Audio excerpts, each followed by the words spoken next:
Tahukah kamu kenapa sapi menangis saat disembelih? Bahkan ada yang berlutut memohon seperti manusia. Kakek, yang telah menyembelih sapi dan domba selama separuh hidupnya, berkata, ini karena sapi memiliki indera keenam, dan sapi-sapi bajak yang dipelihara oleh setiap keluarga telah lama bersama mereka.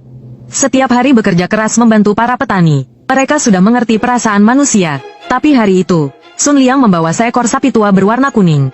Meminta kakek untuk menyembelihnya. Ketika kakek tahu bahwa sapi itu adalah sapi bajak milik Sun Liang, dia menasihati Sun Liang untuk membawanya pulang. Dia bilang sapi itu tidak boleh disembelih. Begitu kakek selesai bicara, wajah Sun Liang menjadi muram. Aman, mudah bagimu untuk bicara. Kaki belakang sapi ini sakit, tidak bisa membajak. Apa gunanya memeliharanya? Saat mengatakan ini, Sun Liang menendang sapi itu. Sapi itu menghela napas pelan. Melihat kakek diam saja, Sun Liang mendengus dingin dan berkata, kalau paman tidak mau menyembelihnya, aku akan membawanya pulang dan menyembelihnya sendiri. Lalu dia menarik sapi itu keluar halaman. Tapi sapi tua yang kakinya sakit itu menolak untuk pergi. Menarik mundur dengan sekuat tenaga. Setelah Sun Liang terjatuh, sapi itu berlari ke arah kakek. Ia berlutut di depan kakek sambil menangis. Saat itu, Sun Liang bangkit dari tanah sambil menggerutu, lalu menendang perut sapi itu beberapa kali. Dia bilang akan segera menyembelihnya. Melihat itu, kakek mengerutkan kening.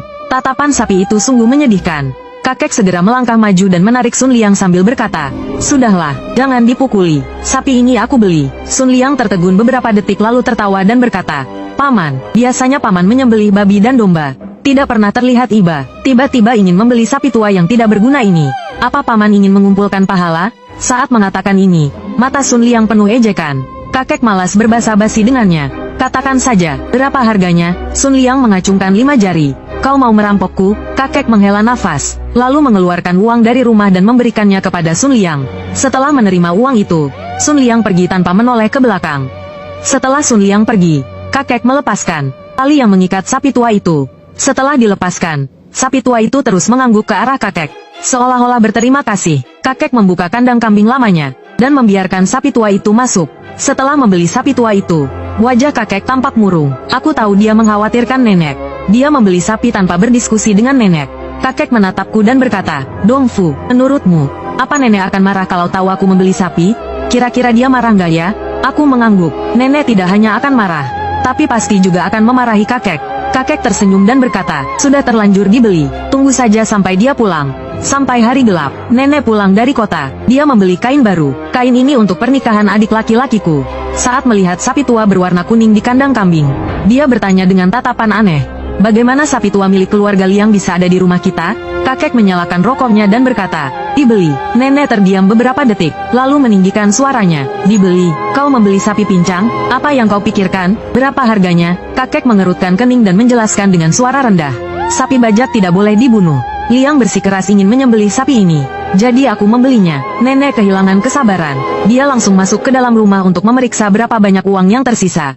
Beberapa menit kemudian, dia berteriak, Chen Laosan, apa kau gila?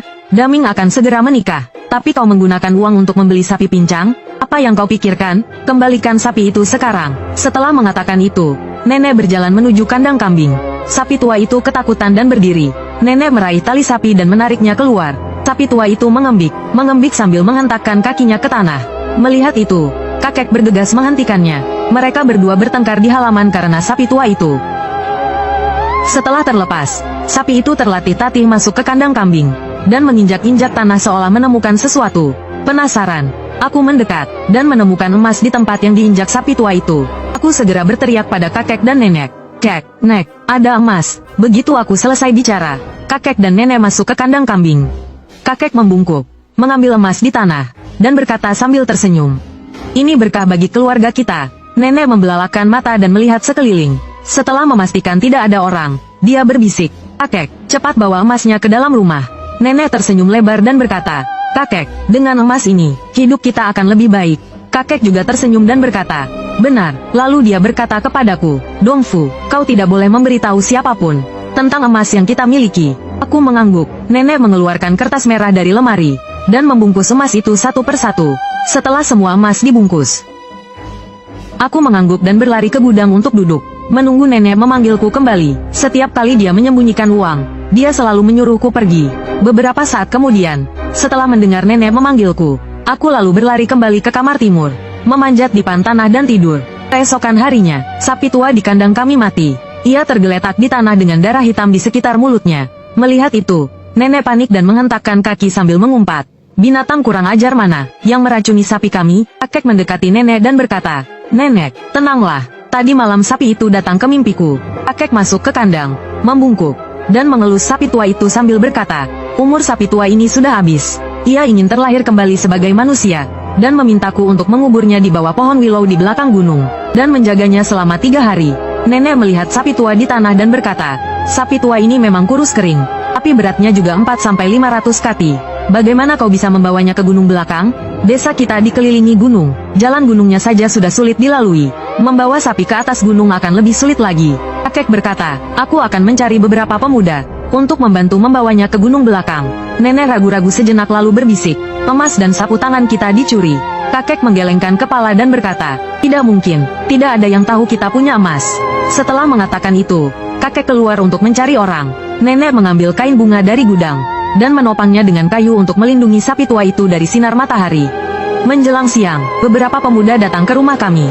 Salah satu pemuda berkata, "Paman, sayang sekali sapi tua ini dikubur. Lebih baik disembelih dan dijual dagingnya."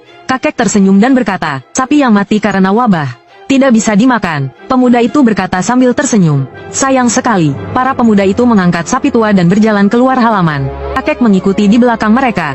Setelah mereka pergi, hanya aku dan nenek yang tersisa di rumah. Setelah nenek menyiapkan makanan, ia menyuruhku mengantarkannya untuk kakek. Sebelum pergi, kakek bilang, ia tidak akan pulang selama 3 hari. Ia akan makan dan tidur di gunung belakang. Untuk menjaga makam sapi tua itu, aku mengambil makanan dan berjalan menuju gunung belakang. Sesampainya di hutan, aku melihat seorang pendeta Tao di depan kakek. Mereka tampak sedang berdebat tentang sesuatu. Aku membawa makanan ke hadapan kakek, meletakkannya di tanah, lalu melirik pendeta Tao itu. Pendeta Tao itu juga sedang menatapku. Saat tatapan kami bertemu, pendeta Tao itu langsung mengalihkan pandangannya, dan berkata kepada kakek, "Sapi tua ini akan menjadi siluman. Kau harus menggali dan mengeluarkannya." Kakek mengerutkan kening, jelas dia tidak percaya pada perkataan pendeta Tao itu. Melihat kakek diam saja, pendeta Tao itu berkata lagi, "Gunung belakang itu sudah beraura yin yang berat. Dia menitip pesan agar kau menguburnya di bawah pohon willow. Pohon willow menarik roh jahat. Dia ingin mengambil nyawamu. Dia sudah menjadi siluman." Kakek membelalakkan matanya dan berkata, "Sapi tua ini telah membajak sawah seumur hidupnya. Dia bekerja keras tanpa mengeluh. Bagaimana mungkin dia menyakitiku?" Pendeta Tao itu menyipitkan matanya dan berkata, "Semua yang bereinkarnasi sebagai hewan adalah orang-orang yang telah melakukan kejahatan di kehidupan sebelumnya. Mereka adalah reinkarnasi orang jahat. Apakah kau berharap orang jahat bisa berubah menjadi baik?" Melihat kakek ragu,